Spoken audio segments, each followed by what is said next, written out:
Assalamualaikum warahmatullahi wabarakatuh. Halo semuanya, pada video kali ini saya akan membahas tentang cloning DNA. Yuk simak penjelasannya. Cloning DNA adalah metode untuk mengisolasi urutan DNA tertentu dari campuran kompleks urutan DNA yang berbeda. Untuk mengcloning fragmen DNA, kita perlu memasukkannya ke dalam vektor. Biasanya, fag atau plasmid dimodifikasi tinggi yang dapat bereplikasi dalam sel inang. Secara umum, vektor plasmid mengandung 3 elemen. Situs cloning tempat fragmen DNA asing dapat disisipkan.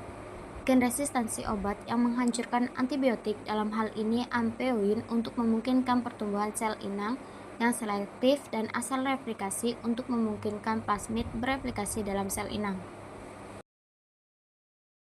Untuk menyisipkan DNA asing, pertama-tama kita harus menggunakan enzim restriksi untuk membelah vektor di lokasi cloning. Di sini, Eko R1 membelah urutan polendrik GAATTC untuk menghasilkan ujung beruntai tunggal yang disebut ujung lengket.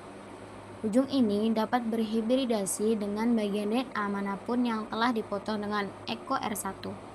DNA asing yang mengandung urutan yang ingin kita cloning dicerna dengan Eko R1 dan kemudian dicampur dengan vektor yang dibelah.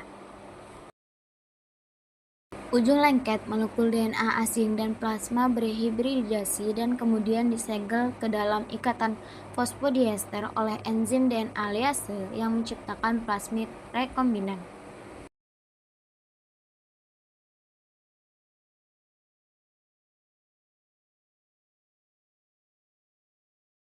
Masing-masing plasmid rekombinan ini mengandung fragmen DNA yang disisipkan, gen resistensi ampeoin, dan asal replikasi. Dengan demikian, kumpulan atau perpustakaan plasmid rekombinan melingkar pun tercipta. Setiap plasmid membawa fragmen unik DNA asing seperti yang ditunjukkan pada panah berwarna. Berikutnya, sel inang bakteri E. coli ditambahkan ke plasmid rekombinan.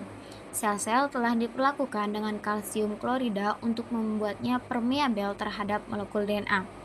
Melalui proses yang disebut transformasi, beberapa sel mengambil plasmid rekombinan, sementara sebagian besar sel lainnya tidak.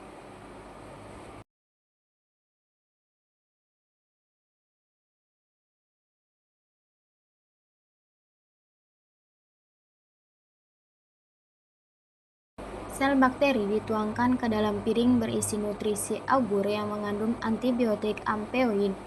Dengan ampeoin di augur, hanya sel yang resistan terhadap obat tersebut yang dapat tumbuh.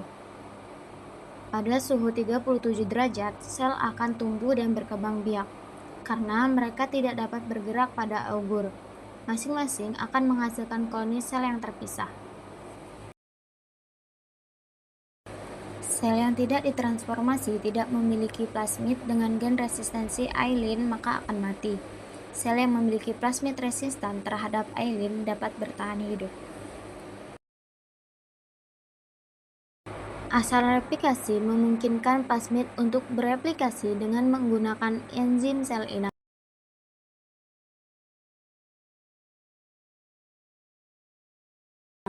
Replikasi plasmid tidak bergantung pada pembelahan sel inang, tetapi plasmid didistribusikan ke setiap sel anak ketika sel inang membelah.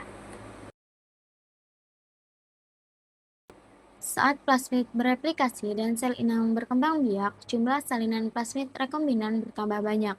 Beberapa sel anak membentuk koloni atau klon karena semua sel inang dalam satu koloni berasal dari satu sel tunggal. Semuanya mengandung salinan plasmid rekombinan yang sama dengan fragmen DNA asingnya.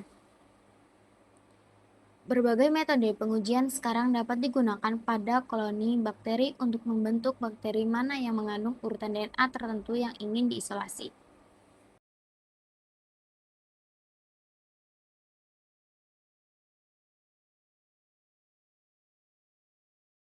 Demikianlah penjelasan singkat tentang cloning DNA. Sampai jumpa di lain waktu.